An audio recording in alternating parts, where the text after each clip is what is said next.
Hello, folks. Welcome back. This is Chris in Central Pennsylvania. Earlier today, Thursday, the 17th of July, 2025, I was inundated by WhatsApp calls, messages, Telegram, emails about this Kenyan angle to the South African Refugee Program for coming to the U.S. And it kind of caught me off guard.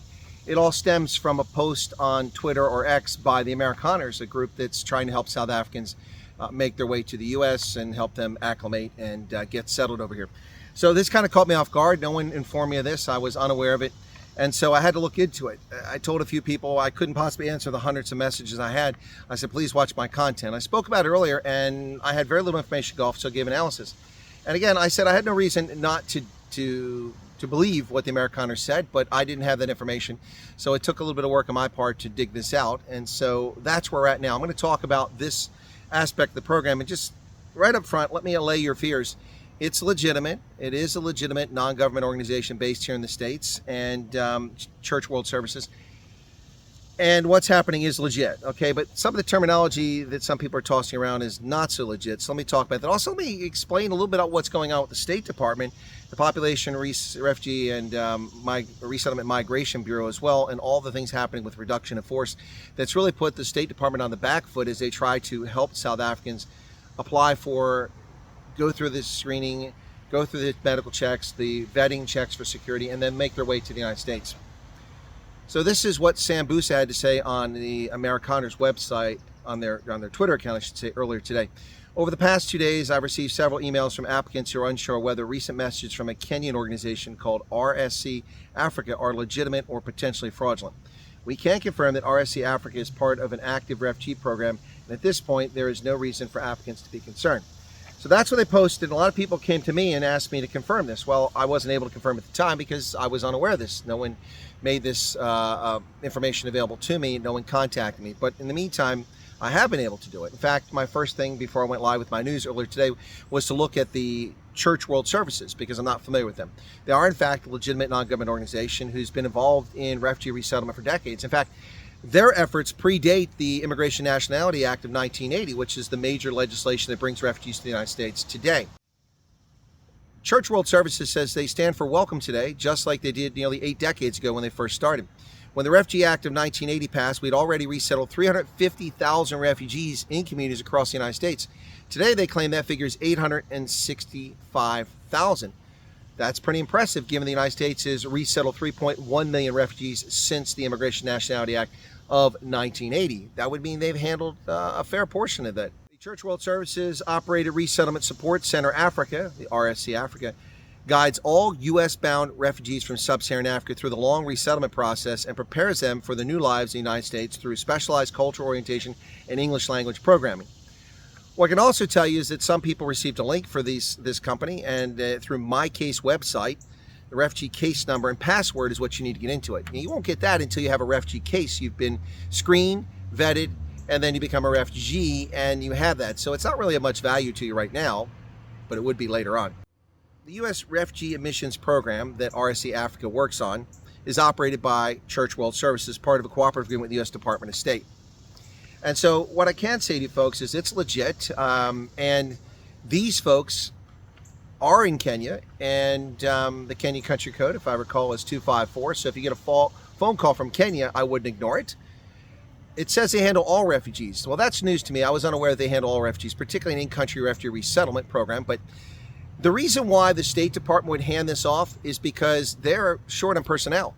You may have missed this, but President Trump just got the Supreme Court to confirm that he has the ability to fire people, and so reduction of force was implemented almost immediately.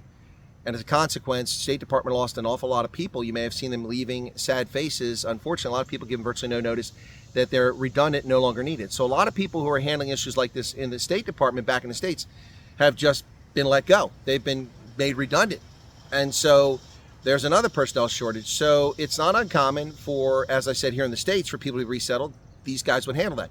Once you get to the States, they would help you with cultural orientation. They would help you driver's license, converting your documents into American, going from a CV to a resume or whatever's necessary. These are the services these sort of folks provide. Also help you get Social Security numbers and things like that. So apparently they also provide assistance in screening refugees overseas. And that's what these guys are doing now, trying to screen refugees overseas.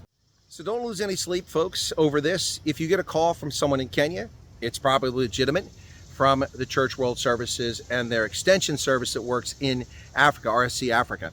Don't be shocked by that. I've run it down. I've spoken to officials in the U.S. government who confirm this, and I'm waiting for a response back from that organization. But in the meantime, don't be alarmed. The Amerikaners have not set you back. Not that anybody claim they have, but just they've released this information, and a lot of people are concerned. So I'm just here to allay your fears. I have actually ran it down, and it does appear to be that this is what they're doing to help screen refugees.